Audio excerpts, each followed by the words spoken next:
வணக்கங்க. இந்த வீடியோவில் நம்ம பார்க்க போகிறது கோவில் விசிட்டு. ஒரு சக்தி உள்ள சாமியை பார்க்க போகிறோம். நாங்கள் ட்ரெயினில் தான் போனோம். நைட்டு 1 மணி ட்ரெயின் ஏன்னா காலை 4 மணிக்கு திருச்சி ஜங்ஷன் ரீச் பண்ணியாச்சு.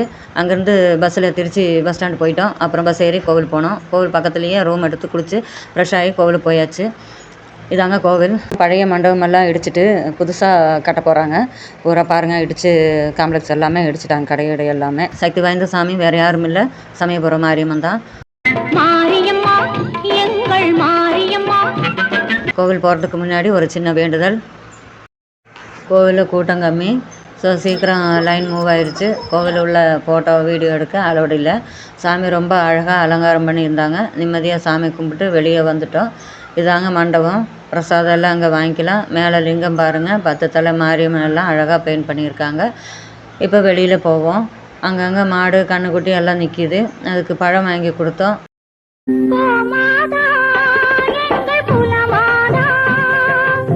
அப்படியே கடையில் பொம்மை வாங்கிட்டு காலையில் டிஃபன் முடிச்சுட்டு கல்லணை டாம் கிளம்பியாச்சு. ஆட்டோவில் தான் போனோம். நார்மல் ஆட்டோ ரேட்டு அதிகம், அதனால் ஷேர் ஆட்டோ போனோம். ஸ்ரீரங்கம் போனால் டைம் ஆயிரும், அதனால் டைரெக்டாக கல்லணை போகிறோம். போகிற வழியில் ஃபுல்லாக அவுட்டர், விவசாய நிலம், செங்கல் சூளை, வயலில் வேலை செஞ்சுட்டு இருந்தாங்க. சமயபுரம் டு கல்லணை பஸ்ஸு கிடைக்குங்க, ஆனால் சீட்டு கிடைக்காது. அதுக்கு வாய்ப்பு இல்லை, கூட்டம் ஜாஸ்தியாக இருக்கும். அதனால் நாங்கள் ஆட்டோவில் வந்துட்டோம். பாருங்கள், தண்ணி ரொம்ப கம்மியாக இருக்குது. ஆட்டோக்காரர் கூட அதான் சொன்னார். சரி, எதுக்கும் கல்லணை போய் பார்ப்போம் அப்படின்னு போயிட்டுருக்கோம். அப்படியே அவர்கிட்ட பேச்சு கொடுத்துட்டே போனோம். இயற்கை ரசிச்சுக்கிட்டே கல்லணை வந்தாச்சு. டேம் முன்னாடி ஒரு பெரிய மரம் இருக்குது, ஊஞ்சல் கட்டி ஆடலாம். ஆனால் விட மாட்டாங்க. வாங்க உள்ளே போவோம். பெரிய அரச மரங்க, மரத்தில் குருவியெல்லாம் கத்திட்டு இருக்குது. நல்லா இருக்குது சவுண்டு கேட்க. 3 பேர் ஆற்றுல இறங்கி எங்கேயோ போகிறாங்க. அங்கே மீன் பிடிக்கிறவங்களாம் இருக்கும். ஏன்னா மற்றவங்களுக்கு கீழே இறங்க அலோடு இல்லை. அங்கே ஒரு கூட்டமாக இருக்குது. மக்கள் கூட்டம் இல்லைங்க, அரசியல் கூட்டம். எந்த கட்சின்னு கண்டுபிடிங்க. எங்கள் பின்னாடி ஒருத்தர் ட்ரோன் ஆப்ரேட் பண்ணிகிட்டே வந்தார். நாங்களும் டிவியில் வந்தோம். இங்கே தான் கொஞ்சம் தண்ணி இருக்குது பார்க்க.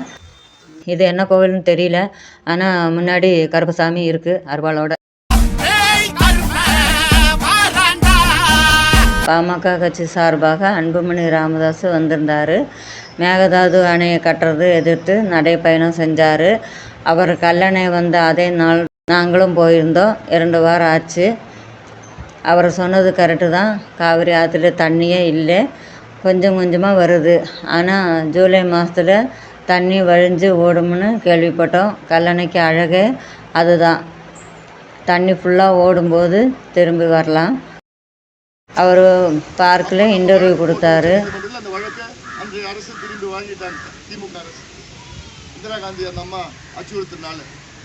கொஞ்ச நேரம் வேடிக்கை பார்த்தோம். இயற்கை சூழல், ஒரு பார்க்கு